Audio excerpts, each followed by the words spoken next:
But now he doesn't seem to be that kind of streaky player anymore. You need to be in all them Europeans, just like I said, to get into Blackpool. To round off that win, that takes some doing. So Ian White is most definitely back to his best. I'm a professional dart player, but when your mate becomes like a world champion, it means a lot to you as well. Hello and welcome back to the second episode of Tungsten Talk. I'm Josh Green, and as ever I'm joined by Andrew Sinclair from inside the WDF. We've got a few things to run through this week, including chats with Adam Warner and Ian White, who has found some form in the first few months of the PDC Tour. And we're also going to be discussing the WDF World Championships, which is scheduled to take place in the first week of December this year. Firstly, though, we have to bring you some sad news from earlier on today, recording on Friday evening, that Bob Potter has died at the age of 94. Bob's obviously a very big part of the BDO and now WDF system, the main sponsor for the BDO World Championships for a number of years. And of course, the tournament was played in the Lakeside Country Club for over 25 years. So Bob, a huge part of the amateur darts family and the BDO family, and he will be sadly missed, won't he, Andrew? Yeah, it's a big loss. Obviously, Bob's been ill for a number of years, and he got to the age of 94, which is a pretty good innings. But he's someone who's had a big influence on darts for decades. The World Championship moved to Lakeside when there was just one. It moved to Lakeside in the 80s, which was his thing, and it was there all the way through to 2019. And as the PDC grew and kind of moved away into being the dominant leader, Bob's money and Bob's sponsorship of the BDO system always stayed there. He always backed it. The tournament always happened every January, and the prize money kind of stayed consistent throughout that period. And his love of darts and his want to support darts never waned over that period of time. He was always a big supporter of it. You always saw him on finals day looking quite pleased, getting to go on the stage and kind of share that moment with the winner when they got their trophy and the check and stuff. And yeah, when the WDF took over the running of things after the BDO folded, and when they were going to put the World Championship together, they wanted to go back to Lakeside. And yeah, Bob sort of welcomed them back with open arms. And one of the last things he was sort of able to have some involvement with was signing that 3-year deal to keep the WDF World Championship at Lakeside for 23, 24, 25. So his legacy is going to live on. And I don't think it's an overestimation to say that without the money he put in, particularly when he became title sponsor of the tournament from 2004 onwards, and he was the title sponsor last year, that tournament, that alternative pathway for players doesn't probably exist anymore. Because it wasn't like there was a huge queue of people with that kind of personal money that could put themselves behind it and say, look, I want to support this. I want to create an avenue for this. And yeah, having someone there that could support that tournament and mean that there was an alternative pathway than the PDC, I think was a massive thing. So him passing on is a really sad moment for darts, but hopefully the WDF can kind of celebrate his legacy in some way by making sure that tournament keeps running and keeping that tournament at Lakeside. Yeah, you talk about pathways, and all you have to do is look down the current PDC order of merit, and 80% of those players have played at a BDO World Championship at some stage in their career. Many you maybe not even recognise from when they played. So I think the opportunity that was given to players in the BDO and in the WDF as well, and the chance to play for really big prize money. I mean, lots of the players that turned up at the Lakeside, they were not full-time professional darts players, and the fact that they had the chance to play for huge amounts, life-changing amounts of money, is an absolute credit to Bob, and the passion that he showed for the game that you alluded to there was always there, and I'm sure we'll see that come through even at this year's tournament, which as I mentioned earlier is scheduled for December. So Bob Potter, an absolutely huge part of darts, and he's had a massive effect on so many people's careers without really realising it, I would imagine, as well.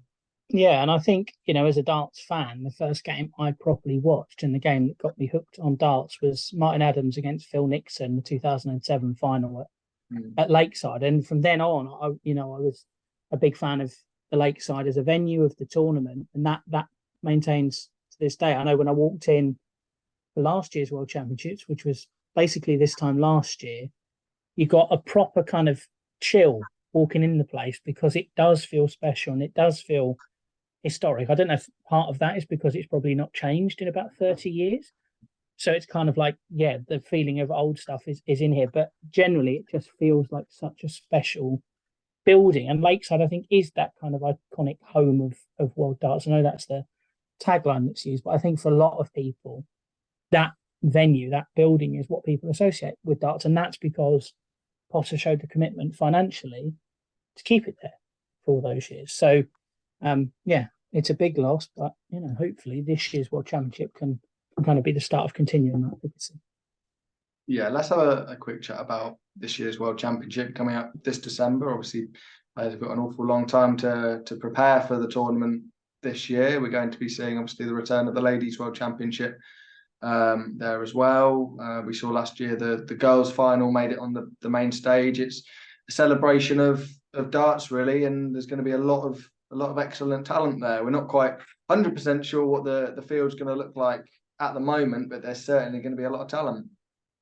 Absolutely. I think there were some reservations when they announced that the men's field was going to expand to 48 players, the women's was going to expand to 24. You had a bigger boys tournament. Before, it used to just be a final that was on the Thursday afternoon or the Saturday afternoon.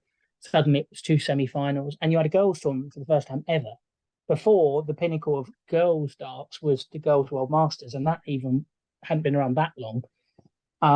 So yeah, it was really cool having those 4 finals on the Sunday last year, and I think it's going to continue this year. Obviously, it's slightly tricky because the field was set last December, and then the championship got moved to December. So obviously, we've known who the field are going to be, and we're going to have known that field for a long time before the tournament. The tournament moving to December was a source of frustration for a number of players. I know that I saw a lot of that stuff on Facebook at the time, but I think if the WDF want to be a viable concern moving forward from a business point of view, they have to try and make the right business decisions. And at the end of the day, I think going early December long term is the right move, because January, April, wherever, you were going to face hiccups with the PDC. Whether that was Q School, the World Championship, you were going to lose players. It would have been hard to encourage people to invest in the circuit and then hope that the PDC gave those people a pass to go in or, wherever that might be. So I think moving it to December, where you can take ownership of your field as much as you can, I think is a good thing. And I think hopefully will attract, a different dynamic and hopefully be better ticket sales wise. I think it's been a positive start so far, from what I understand, certainly compared to the last one. So with a long time to go, and I think a far more manageable ticket pricing structure in place this time, because the prices are being set by the WDF now rather than necessarily by Lakeside. I think it's a lot more accessible, and I think it will be good. And I think also the other thing I want to say is that last year's field was a weird one because it was based on a couple of months at the start of 2020 and a few months at the end of 2021 when there were loads of events bunched in, and some people had a couple of good weekends and suddenly they're in a World Championship place. Maybe they weren't people who would have invested in the tour normally. Maybe, take an Ian Jones, for example. He's someone who's been around an awfully long time. He got to the final of the England Open, a gold event. Suddenly, Ian Jones is in a World Championship place. Now, normally, Ian Jones would only go to the domestic events, and it wouldn't be enough for him. And, he'd need to win something big to even stand a chance. But suddenly, he was in a place. He went to a couple of events, got a few decent results, and he's in the tournament. I think this year, the field is far more reflective of a proper year of the circuit because you had a sort of full 12-month slate. You had a lot more events, and the people who would travel and the people who would spend their time, doing it, you've got a stronger field because of that, because it's those people who've committed rather than just a skewed few months and kind of a cluster of gold events or whatever. So I think the field this year is a lot stronger. And I think there are 3 gaps at the moment because of the guys who've gone over to the PDC in the shape of Rob Owen, Richard Vainstra, and Nick Kenny. At the moment, one of the guys filling one of those places is Barry Van Peer, who I think is one of the best guys outside the PDC at the moment. I'm sure he did really well at the Euro Tour over Easter. So, I think it's in a good place. I think there's going to be a lot of really good players making a debut this year. I think the standard is going to be higher, which is, good as a spectacle if you're there, but it's good as a spectacle on TV as well. Some really interesting stories across all the tournaments. Yeah, I think long term it's the correct decision. I think it's going to benefit the players long term. I think now you can look at it and I can understand the frustrations from lots of the players, but long term, there won't be the issues in 2024 that have arisen this year and going forward as well. So personally, I would say it's a good decision by the WDF, and as you say, the field this year compared to last year, this time 12 months ago, there definitely seems to be more depth in that than anything. There are so many options these days for those players that aren't in the 128 though. I think I've discussed it with so many players over the last year, 18 months, that you've got the WDF, you've got the ADC, which is making some strides in terms of the vaults and the open series that they've got. There's some strength there. The Moda Super Series gives the amateur players another place to play in a pressurized environment on TV. There's so many options these days. I had the chance to speak to Adam Warner earlier, who came through a very different route into the game. He played university darts for Sheffield and then managed to get into an ADC tournament, which led him into the Moda Super Series. It's a route that I don't think we've really seen before. And I don't think we'll be seeing many times again, if I'm honest. Yeah, I think his story is such a cool one, and I think it does illustrate the fact that there are more options. And I think more options and more opportunities to, yes, earn money, but test yourself against better quality players. And I think trying to create more opportunities for players across the board, I think, from that point of view, darts is in a good place because you've got the seniors as well. Mm-hmm. And you're seeing now guys that, were over 50, where before the only real options were, okay, yes, they could play local competitions, but they weren't necessarily building to something. But the options were do the old BDO system or kind of try and chase that PDC thing and then just stick to the challenge tour. Which now you see someone like a Darren Johnson or a Martin Turner, they're not necessarily going to chase Q-Store anymore because they know they've got the seniors as a good avenue for them to get on TV. They know they've got, the WDF that will give them some opportunities, and then they've got local competitions as well. So they don't need that PDC dream anymore because they've got enough opportunities elsewhere to keep themselves sharp and actually get more value for their time and investment.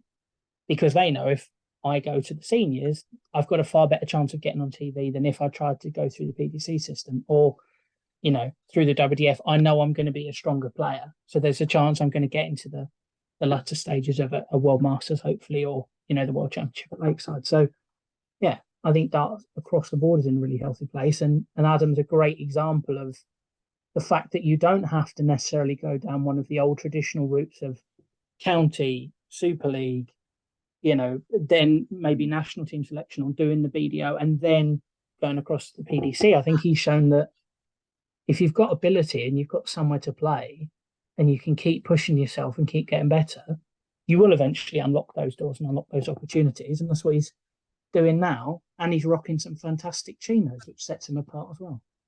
Yeah, he's definitely got that USP sorted, hasn't he? Had a really good start to the year, Adam Warner. We've seen him producing great stuff on the Euro Tour last weekend and on the Pro Tour as well. Let's hear what he had to say about that first Euro Tour appearance. Yeah, let's talk about the game with Michael Smith. Obviously beating Mario van den Behaarde to get there, which was a huge moment for yourself. But being paired against the world #1 and world champion in the second round, that's an experience that not a huge amount of first time debut Euro Tour players get. Yeah, exactly. And as you mentioned there, I was really happy to get through the first round because Mario's been playing really well this year. Look at his results; he's consistently getting through 2 or 3 rounds on the Pro Tour. So yeah, just to win that first game and play not sort of explosively, but very, very solid all the way through. A couple of good checkouts, some decent scoring. I was really happy with that. And then obviously you get the big game the next day, which I went into with no expectations. I was going to enjoy it. And sort of overall, looking back, I did enjoy it. But obviously, in the immediate aftermath of it, I was disappointed. But that's darts, isn't it? Sometimes those things happen for you, sometimes happen against you. So, obviously, eventually you did come out on the wrong end of the result against Michael. But were there moments in that game where you really thought you had him and you were going to beat the world champion? Probably. I don't think there was ever a moment I thought I was going to beat him, apart from when I had the 3 at double. Like I set it up beautifully and left my favourite double to win. I thought I was going to do it then. But before that point, obviously, I went 3-0 down, and like he was sort of picking me off. I don't think he was playing particularly well. I certainly wasn't. I was missing chances, and I just thought, oh, here we go. He'll probably hit a few 180s now and 6-0 me. And sort of as it went on, I was sort of just waiting for that to happen almost. I think if I just keep hitting trebles and sticking in there, and my treble 19s were really helping me out. Like I couldn't hit a treble 20 to save my life, but every time I sort of switched down the board, I seemed to get 1 or 2. And it sort of switched round. He was missing, and then I was taking the chances and got it back to 3-all, 4-3, 4-all, 5-4. And you could sense it in the room. The crowd were thinking maybe there's going to be sort of an upset here. And obviously I set it up and then didn't hit it, and he took the finish. But that's sort of what champions do, isn't it? When they get that second chance. And every single, I was watching it on, I didn't watch him actually hit it. I watched it on the TV screen, like to the side, and every single component of that finish was right in the middle of what he was aiming for. So that is, you can't argue with that, really. No, a tough one to take, I guess. But I think in your position, getting a win on the European Tour is a huge positive. And do you take a lot of confidence from that you'll be able to qualify for more coming up? Yeah, absolutely. Like I hope I can qualify for maybe at least 1 more this year, maybe 2. And there's 5 more left, so we'll see how we get on there. But yeah, I certainly didn't feel sort of overawed by it, or even at the end, like the 3 missed doubles, they were all pretty close. So it's not like I was throwing them in the tyre and shaking like a leaf. So it was just sort of a bit unlucky, really. But yeah, enjoyed it, and as I say, I'm hungry for a bit more of it now. How have the goals changed from 3 months ago? Because I know you said just to get on a Euro Tour was a big goal of yours, but have they shifted slightly because you've been performing maybe slightly above your expectation? No, I don't think so. I've been trying not to sort of set goals. Like, I mean, some people will say like, oh, I want to win this amount of money and get to this position on the rankings. And I just sort of go into each event thinking, let's win a game, and then if I do, let's win another one. Like, it's a bit of a cliche, but just keeping it very straightforward and not worrying too much about what happens. And it's just sort of working so far.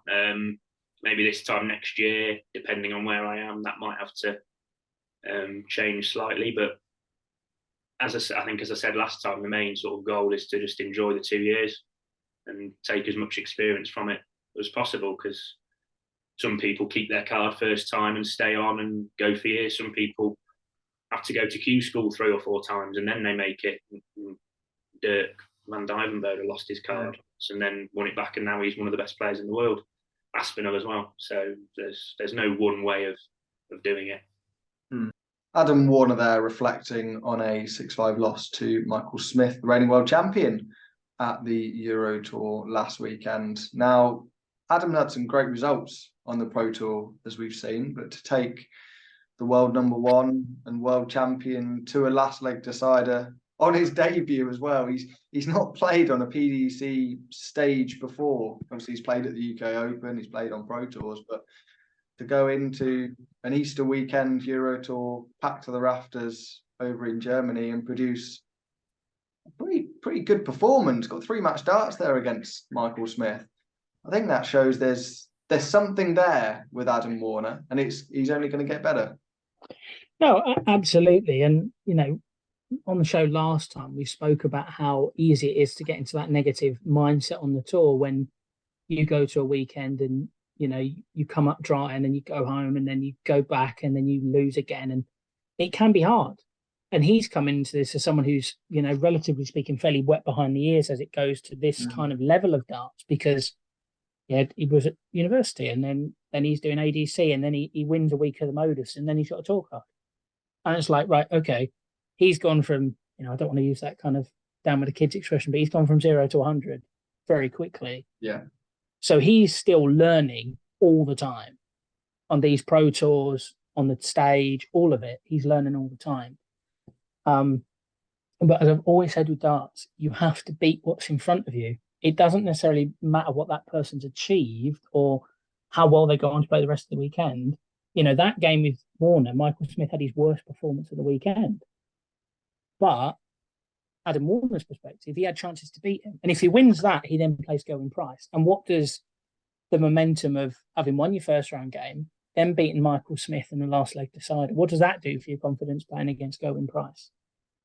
Who's obviously playing some great stuff at the minute. So yeah, I think Adam will have learned a lot. And I think the fact he's got some wins early and he's got some money on the board already will make a massive difference, because he's shown that he belongs already. He's proved that he's capable and he's of the right standard, which means that as he continues to improve, which he's only going to do because he is still so new to this, he's going to pick up more wins and more results. And then suddenly he's going to find himself qualifying for more Euro Tours and maybe the Players' Championship finals. And then next year, the second year of the tour card, obviously you want to end your first year at the World Championships. That's got to be the goal for him.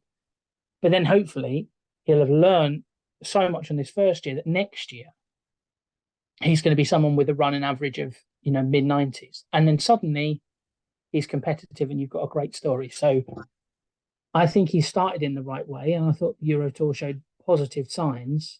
And hopefully he can kind of build on that as the season progresses. Yeah, certainly. From one player with, well, I say lack of experience, to one player who's got an awful lot of it, and Ian White, someone I spoke about last week, I think, on the show, that he started this year very, very well. 2022 was a real write-off for him. I mean, when I spoke to him, he stated some personal issues that have been going on in his life, and I think those sort of things can really affect players. We've seen it time and time again before, but 2023 seems to have been an excellent start for Ian White. He's winning games on the Pro Tour again. He's won a couple of big games on the Euro Tour. That game with Gabriel Clemens, I referenced last time, the 1-6-1 in there, and to come back with the crowd right in his face was an excellent display from Ian White. And if he continues this, I think the match play might come a little soon. He's £8,000 off the world match places at the moment. That can be done if he makes a semi-final or two on the Pro Tour. But I think every other major, you'd have to have him down as having a chance of getting there. So the Grand Prix and Grand Slam might be a difficult one if he doesn't win an event, obviously. But into the European spots, the Players' Championship finals, and then suddenly the wind is very much in the sails of Ian White, and he can start to get back to where he was before. I'm not going to say he's going to get to 11th, 12th in the world rankings where he was previously, but he's more than capable of being a top 24 player, would you say? I think so. And I think, you know, the core thing, for right or wrong, qualifying for the World Championships is what makes or breaks having a tour card. Yeah. And the fact that Ian didn't go last year, that meant suddenly he'd gone from being someone who was the top 25, the top 15 for years. Hang on, suddenly Ian White might not even be on the tour anymore in 2024. Now he's top of the provisional Pro Tour Order of Merit qualifiers for the World Championships. Okay, we're a number of months away. There's a lot of darts to be played, but he's in the best position possible And even last weekend when he lost to Barney, he Yeah. played fantastically well. And on another day, he probably wins that game. I think he's found form, and I think he's kind of overcome the issues he was obviously having, which, as fans, people viewing the sport, whatever, we don't always know what's going on. And it's easy to say, oh, he's out of form, or he's in form, or she's out of form, or she's in form, when in reality, the way they're playing might not have anything to do with the actual mechanics of getting up on the oche and throwing. It might be where your head's at and all that kind of stuff. So, yeah, Ian White playing as well as he can is a very dangerous player. And, you don't necessarily need to be a top 32 player to be comfortable on the tour. You look at someone like William O'Connor. He's been on the tour for a long time and has just sort of hovered around 33 to 49 for years. Everyone sort of knows that he's a capable player. He's at the Worlds every year. He usually has one or two really decent runs every year, and you're like, oh yeah. I sort of, he springs back to mind again because he's had a really good run. The UK Open last year was a prime example of that. And then he'll maybe go off the boil for a little bit, but he's just consistent and he's always sort of in that range. And I think Ian White, hopefully, if he can maintain this form, make sure he does qualify for the Worlds, and I think the Grand Prix is definitely possible. I think he's going to get back to that sort of 33 to 48 range in the rankings, and then from there he can look at kicking back on again.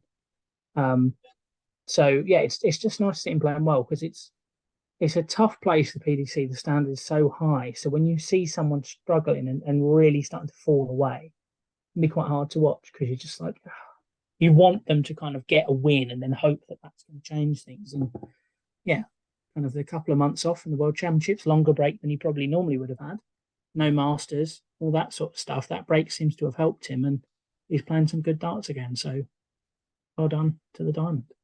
Yeah, certainly is playing some good darts. So we'll hear now from the Diamond about his return to form in 2023.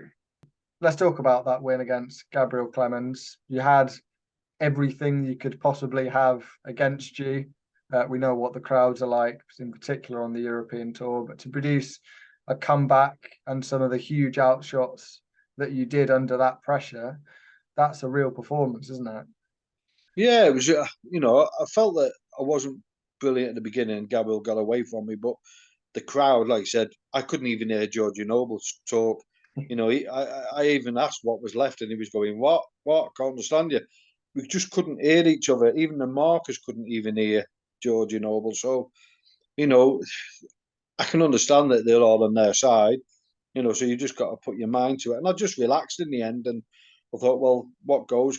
And I took a 1-6-1 out, and then I think it was the last leg, I just kicked in well, and, it went for me towards the end, a bit different the weekend just gone. They had Barney. I lost 6-5, that was another good game.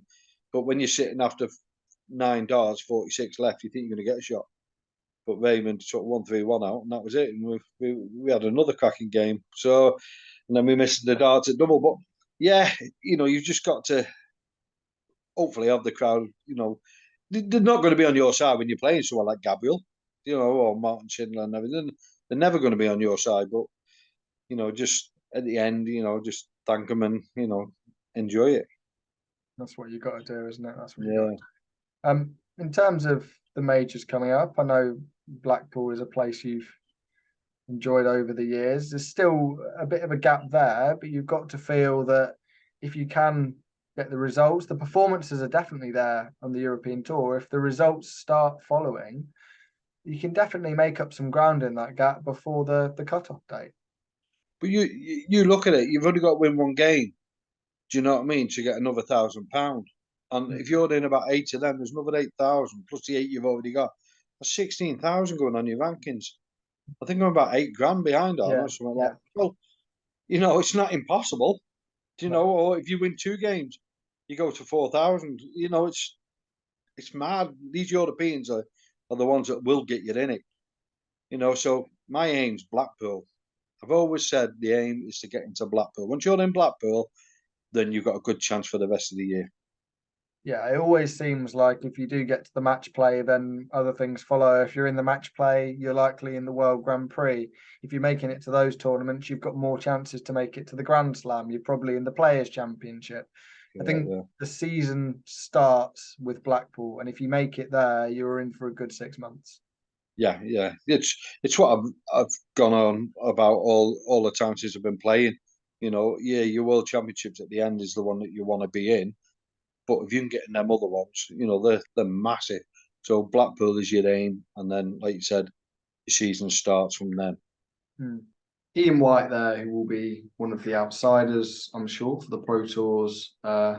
Just gone, because it is Monday when this is coming out. We recorded on Friday, so we are going to pick a couple of names for this weekend's Pro Tour. Some of the big names missing this weekend: Michael Smith, Michael Van Gerwen, Gerwyn Price, all opting not to play in Wigan this weekend. Who can blame them, really? So there's going to be plenty of surprises, I'm sure, plenty of names you may not expect to be making the last 8, the last 4 of the Pro Tour, but plenty of players in good form. And the name that I'm going to pick out of that is Mike De Decker. On the Euro Tour, I think it was 2 Euro Tours ago now, I think it was European Tour 3. The amount of 180s that man was hitting was absolutely incredible. So at the first round of the World Championships as well, when he starts finding that treble 20, it doesn't stop. So all he has to do is put that into a day's play, and the Pro Tour title is his. But Mike De Decker, for me, a player that's got a huge amount of potential, still young, still got a lot to achieve in the game, and he might not win a Pro Tour, but I think he's certainly a name to look out for this weekend. Absolutely, I think I'm going to cheat and pick 2 people because there are 2 Pro Tours. That's my excuse. So the first one is Damon Heta, who I thought had been struggling. Well, not necessarily struggling. He was playing all right, but he wasn't necessarily getting the best results. But the Euro Tour just gone, Euro Tour 4. He looked fantastic. He came in and in that first game beat Gabriel Clemens. Not a super game for either guy, both averaged in the 80s, but he won that fairly comfortably. And then really went through the gears to beat Chris Dobie, Danny Noppert, and then lost in that last leg decider in the semis to Michael Smith. So it was nice to see him kind of pick up some really good form on the Euro Tour. And he's got a very good record in the Pro Tours. He's won a number of them in the past. So I think Heta could be due for a win this weekend. And one of the guys who's coming in, because there's 9 or 10 dropouts this weekend, one of them Jamie Hughes, because he's playing Torremolinos earlier in the week, so he won't be there on Saturday. One of the guys that's coming in, I mentioned him earlier, is Barry Van Peer, because he won the Dutch Open. He played very well at Euro Tour 4. He's done really well on the Challenge Tour this year. I think he's, the term best player outside the PDC, that does get chucked around a lot. I think he's certainly in that conversation. And he's played on the Pro Tour before. Like, he's had a tour card before. So it's not like he's going to be overawed by that experience or anything like that. So I fancy him to go in there. The averages he's been throwing, I'm not saying he's going to win, but I certainly think he can do what, we've seen Chris Landman do earlier in the year and get to like a quarterfinal or a last 16. So yeah, Heta and Van Peer would be the 2 I would say to watch out for in the Pro Tours. Just gone. Well, there we go. I'm very sorry to those 3 players that we mentioned following their 2 round 1 defeats in Wigan at the weekend. You never know, we might be right, but very unlikely. Thank you very much for joining me once again, Andrew. Been a pleasure talking once again. We've got some good stuff today. Nice to chat to Adam and Ian. Thank you very much for their time as well. We'll be back in a couple of weeks for episode 3 of Tungsten Talk. Hopefully have a couple more guests on then to talk things through. So thank you very much for watching, and we'll see you soon. Bye.